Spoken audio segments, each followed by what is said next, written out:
Alain, propos d'un Normand. Bibliothèque de la Sorbonne.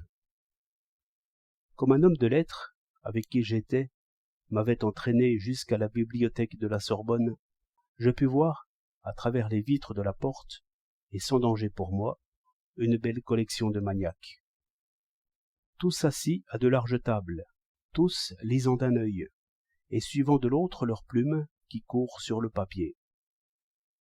On en voit de jeunes qui gardent une pause, et relèvent de temps en temps leurs cheveux anémiques. On en voit de vieux qui s'écroulent sur leurs tâches, et qui frottent de temps en temps leurs yeux rougis. D'autres s'en vont avec une serviette bourrée de livres, et vous regardent en passant d'un œil hagard, d'un œil qui ne sait plus voir, d'un œil qui ne sait plus que lire. Curieux de savoir ce qui se passe dans ces têtes-là, je me suis fait montrer par leurs gardiens quelques-uns des livres qu'ils font. Ce sont des rognures de livres, cousus en un livre, non pas sans une espèce d'idée, car tous les maniaques suivent une piste préférée. Il y a les maniaques de la géographie, qui lisent et résument tout ce qui est géographie. Même ils choisissent encore, chacun selon son goût. L'un lit tout ce qui a été écrit sur les montagnes, et il explore des montagnes de livres, plus fier qu'un guide alpestre, lorsqu'il arrive à piquer sa plume sur quelque sommet de papier noirci. Un autre ne lit que sur les fleuves. Celui-ci note tout ce qui a été écrit sur les fourmis. Celui-là méprise tout récit qui n'est pas de Caraïbes ou de Papou. Tous se prennent pour de grands savants.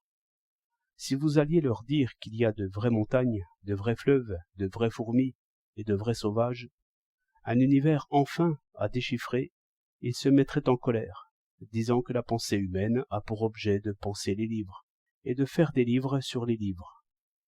Que le vrai diplomate est celui qui lit les diplomates, le vrai géographe celui qui lit les géographes, et le vrai politique celui qui lit les politiques.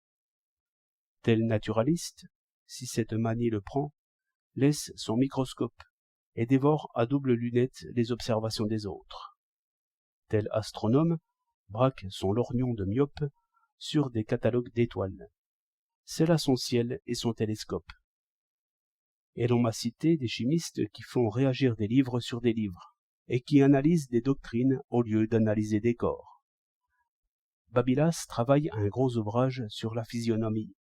Il en est tellement occupé et fatigué qu'il prend le concierge pour le doyen. Tous ces maniaques vous citeront comme des merveilles 10 volumes sur la technique des peintres, par un aveugle-né, et une histoire de la musique écrite par un sourd-muet. Sérébrov a même publié un livre sur les méthodes, où il fait voir que ceux-là sont des précurseurs. Car, pour écrire une histoire objective, comme ils disent, il faut se garder d'y mêler ses propres opinions. Le plus sûr est donc de n'en pas avoir. Seulement, ce n'est pas facile. On attend quelques crétins qui soient capables d'écrire enfin une histoire des idées. Mais on ne l'a pas encore trouvée. Toutes les belles choses sont difficiles.